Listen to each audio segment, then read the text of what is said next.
নমস্কার, আমি অসীম অধিকারী নিয়ে এলাম সপ্তম দফার ট্যাবুলেশন সিট। সপ্তম দফায় 9টি লোকসভাতে ভোট হতে চলেছে। তার আগে অনেকের কাছে প্রশ্ন, সাইমালটেনাস ইলেকশন অর্থাৎ একই দিনে লোকসভা বিধানসভা ভোট। শুধু একটু বলি, একজন প্রিসাইডিং, একজন ফার্স্ট পোলিং, দুজন সেকেন্ড পোলিং, দুজন থার্ড পোলিং, এই 6 জনের টিম নিয়ে একটি ভোট কর্মীর দল হয় একটি পোলিং স্টেশনের জন্য। ঠিক এরকমটি হয়, বসার জায়গা, দুটো সিইউ হয়। আমি এর উপরে আগামীকাল বিস্তারিত একটি ভিডিও আনতে চলেছি। শুধু আপনাদের জানিয়ে রাখলাম, অনেকের মনে প্রশ্ন যে কিভাবে হয়, তারপর বিস্তারিত আমি আগামীকাল আপনাদের সঙ্গে আলোচনা করব। এরকম আরেকটা জিনিস, এবারে সপ্তম দফায় আমরা দেখতে পাচ্ছি 16-র উপরে ক্যান্ডিডেট হয়ে গেছে দুটো লোকসভাতে, অর্থাৎ সেক্ষেত্রে আমার দুটো বিইউ ব্যবহার হচ্ছে।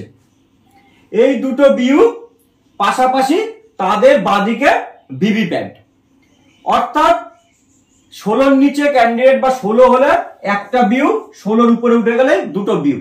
এর উপরে একটা ভিডিও আমার করা আছে অলরেডি, কিভাবে কানেক্ট করবেন দুটো বিইউ, তার উপরে, তার লিংক আমি ডেসক্রিপশনে দিয়ে দিচ্ছি।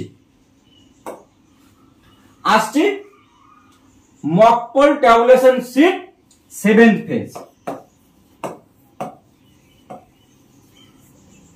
শুধু একটা কথা বলবো, আপনি হয়তো কোনো একটি লোকসভার এই ভিডিওটি দেখছেন, আপনার কোনো কলিগ অন্য লোকসভায়, ভিডিও শেয়ার করার দরকার নেই, পিডিএফটা শেয়ার করুন, তাহলেই হবে। চ্যানেল সাবস্ক্রাইব করার দরকার নেই, সবার উপকার করুন, এইটুকুই আমার অনুরোধ। অর্থাৎ এই যে 9টা লোকসভা রয়েছে, সবগুলো ট্যাবুলেশন সিট এর পিডিএফ আমি দিয়ে দিচ্ছি। এবং আমি সপ্তম লোকসভার 7A অর্থাৎ কন্টেস্টিং ক্যান্ডিডেট যতজন দাঁড়িয়েছে, আমি পুরোটা পিডিএফ আমি ডেসক্রিপশনে লিংক দিয়ে দিচ্ছি। তাহলে 9টি লোকসভা কি কি: 16 দমদম, 17 বারাসাত, 18 বসিরহাট, 19 জয়নগর, 20 মথুরাপুর, 21 ডায়মন্ড হারবার, 22 যাদবপুর, 23 কলকাতা দক্ষিণ, 24 কলকাতা উত্তর। অর্থাৎ আপনি মনে করুন জয়নগর থেকে আপনি ভিডিওটা দেখছেন এবং এর পিডিএফটা পেয়েছেন, আপনার কোনো রিলেটিভ বা কলিগ বারাসাতে থাকে, তাকে ভিডিওটা শেয়ার করলে আপনার ইচ্ছা হলে করবেন, নাহলে তাকে অন্তত পিডিএফটা শেয়ার করে দিন, যাতে উনি ওখান থেকে তার নির্দিষ্ট ট্যাবুলেশন সিটের পাতাটা ডাউনলোড করে নিতে পারে এবং মক পোলের যাতে তার সুবিধা হয়, তার সেইটুকু সাহায্য আপনি করুন। অর্থাৎ এক কথায় শেয়ার করুন। Mock poll tabulation sheet 16 Dum Dum. আমি একটা শুধু বলে দিই, বাকিগুলো বলে বিস্তারিতভাবে সময়টা নষ্ট করে দীর্ঘ ভিডিও করার কোনো উদ্দেশ্য আমার নেই। এরকম 1, 2, 3 করে 14 জন ক্যান্ডিডেট আর 15 নম্বরে নোটাকে রেখেছি। 1 থেকে 5 নম্বর আমাদের জাতীয় দলগুলোই রয়েছে, সেই হিসাব করে 1 থেকে 15 পর্যন্ত ট্যালি সিটের নাম্বার করেছি। বাদবাকিগুলোতে নির্দল বা অন্যান্য দল রয়েছে, 5টা করে করেছি।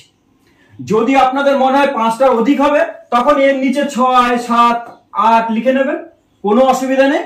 আর একটা বলি, পুরোটাই আমাকে 7A থেকে টাইপ করে করে করতে হয়েছে। 3 ঘন্টা 15 মিনিট লেগেছে হাতে টাইপ করতে। অর্থাৎ এই যে সিগনেচার অফ পোলিং এজেন্ট, এখানে সই করাবেন, এখানে ক্যান্ডিডেটের নাম রয়েছে, যে ক্যান্ডিডেটের পোলিং এজেন্ট এসছে তাকে এখানে সই করালেন, ক্যান্ডিডেট কোন পার্টি তার নাম আমি এখানে দিয়ে দিয়েছি। এই 3 ঘন্টা 15 মিনিট যাতে আমার বিফলে না যায়, সকল লোকসভার মধ্যে ছড়িয়ে দিন, সবার মক পোল করতে যাতে সুবিধা হয়। শুধু বলবো, যেহেতু হাতে আমি এটা টাইপ করেছি, তাই বানান একটু একটু হয়তো মিস্টেক বা ভুল হলেও হতে পারে। হয়নি আমি জানি, তাও যদি হয়ে যায় কেউ কেস দেবেন না প্লিজ। তাহলে প্রথম ঘর হচ্ছে পোলিং এজেন্টের সইয়ে, তারপরে ঘর রয়েছে ক্যান্ডিডেটদের নাম, তারপরে রয়েছে পার্টির নাম। আর প্রথম 5টায় 15টা করে ট্যালি সিট রয়েছে, 10টা কি 12টা করে দিলেন, এখানে সংখ্যাটা লিখে নিলেন, 10 বা 12। সবগুলোতে একটা করে যেহেতু ভোট দিতে হবে, দিয়ে আপনি মিনিমাম 50টা করবেন, দেখলেন আপনার সবগুলোতে একটা দিয়ে 46 বা 47 হয়েছে। সঙ্গে সঙ্গে এখানে 1 2 করে বাদ বাকি মনে করুন 50 হতে আপনার 3টে বাকি, তাহলে নোটায় 3টে দিয়ে সেটা পূরণ করুন, তাহলেই হবে। এরকম ভাবে 16 দমদম করেছি, 17 বারাসাত করেছি। আচ্ছা, যে জন্য আমি নিচে নামছি, 16 অব্দি ক্যান্ডিডেট বসিরহাট, দুটো বিইউ ব্যবহার হচ্ছে না, একটা বিইউতেই কাজ হয়ে যাচ্ছে, কোনো অসুবিধা নেই। 12 জন নোটা নিয়ে জয়নগর, 13 জন মথুরাপুর, 13 জন ডায়মন্ড হারবার, 17 জন, 16 জন ক্যান্ডিডেট দাঁড়িয়েছিলেন, 17 নোটা। এখানে দুটো বিইউ ইউজ হচ্ছে, তাই বলবো ভিডিওটা একবার অবশ্যই আপনারা দেখে নেবেন, আমি লিংক দিয়ে দিচ্ছি। একইভাবে পোলিং এজেন্টের নাম, ক্যান্ডিডেট নাম, পার্টি নাম, মক পোলের জন্য ট্যালি শীট, ডান দিকে টোটাল গুলো লিখলেন, মোট মিনিমাম 50টা না 51টা হলে এখানে লিখলেন। প্রিসাইডিং হিসাবে আপনি সই করলেও করতে পারেন, নাও করতে পারেন, যদি ভাবেন এটা জমা দেবেন 6 বা 6 নম্বর প্যাকেটে ঢুকিয়ে এটাকে জমা দিতে পারেন, কারণ পোলিং এজেন্টের স্বাক্ষর রয়েছে, আপনারও স্বাক্ষর রয়েছে, এটা একটা প্রমাণ যে মক পোল আপনি সুনির্দিষ্টভাবে করেছেন। একইভাবে 17 জন ক্যান্ডিডেট দাঁড়িয়েছে কলকাতা দক্ষিণ, নোটা নিয়ে 18 জন ক্যান্ডিডেট, মানে দুটো বিইউ। 24 কলকাতা উত্তর, নোটা নিয়ে 16। একটা আমি ব্ল্যাঙ্ক দিয়ে দিয়েছি, যাদের ওই যুগপৎ নির্বাচন হচ্ছে, মানে সাইমালটেনাস যে নির্বাচন হচ্ছে তাদের জন্য ব্ল্যাঙ্ক দিয়ে দিয়েছি। আর যদি আপনারা কমেন্টে করেন যে আপনাদের বিধানসভাটা কি কি রয়েছে, তাহলে আমি অবশ্যই চেষ্টা করব আপনাদের এই ডেসক্রিপশনে সেই মক পোলের ট্যাবুলেশন শিটও আমি দেওয়ার, সময়ের অভাব বলে করতে পারছি না, এটাকে ব্ল্যাঙ্ক দিয়ে দিয়েছি। আর কি করেছি আমি, প্রত্যেক কথার 7A আমি ডেসক্রিপশনে দিয়ে দিচ্ছি। এই হলো 7A, সবকটারই আছে, সবকটাই দিয়ে দিচ্ছি। আমি এগুলো বলে ভিডিও বড় করতে চাই না।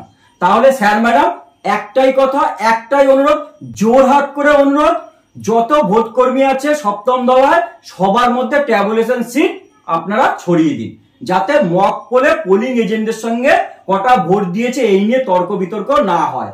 অর্থাৎ অন্যরা বলবেন 11টা দিয়েছি, আপনারা ঠিক মেরেছেন 10টা, এমনি সাদা কাগজে করে, সেই ঝামেলায় যেন যেতে না হয়। আপনার কাছে ক্যান্ডিডেট রয়েছে, পোলিং এজেন্টরা সই করেছেন, তিনি ভোট দিচ্ছেন, ট্যালি শিটে টিক মার্ক করছেন, ডান দিকে টোটাল লিখছেন, মিনিমাম 50টা করছেন, 51, 52, 53, 54, 55, 60 করলেও কোনো অসুবিধা নেই। অর্থাৎ তর্ক বিতর্ক ঝামেলা যাওয়ার কোনো দরকার নেই। এই ট্যাবুলেশন শিটগুলো আপনারা যার যা লোকসভা সেই হিসাবে আপনারা নামিয়ে নিন। আর আমি কি করছি, ডেসক্রিপশনে দুটো বিইউ যেখানে ব্যবহার হচ্ছে তার লিঙ্ক দিয়ে দিচ্ছি। আর আগামীকাল আমি একসঙ্গে বিধানসভা লোকসভা ভোট হচ্ছে যেখানে, তার উপর আমি বিস্তারিত ভিডিও নিয়ে আসছি। কারণ ফার্স্ট ট্রেনিং সেকেন্ড ট্রেনিং এ সেরকম ভাবে কিছুই বলেনি, আমি যেটুকু শুনলাম। ফলে আমি যতটা পারবো চেষ্টা করবো আপনাদের পাশে থাকার, এবং আগামীকাল আমি তার উপর একটা বিস্তারিত ভিডিও আনছি। একটু বড় হলে কেস দেবেন না প্লিজ। তাহলে আজকের মতো এখানেই রাখছি, সবাই ভালো থাকবেন, নমস্কার, ধন্যবাদ।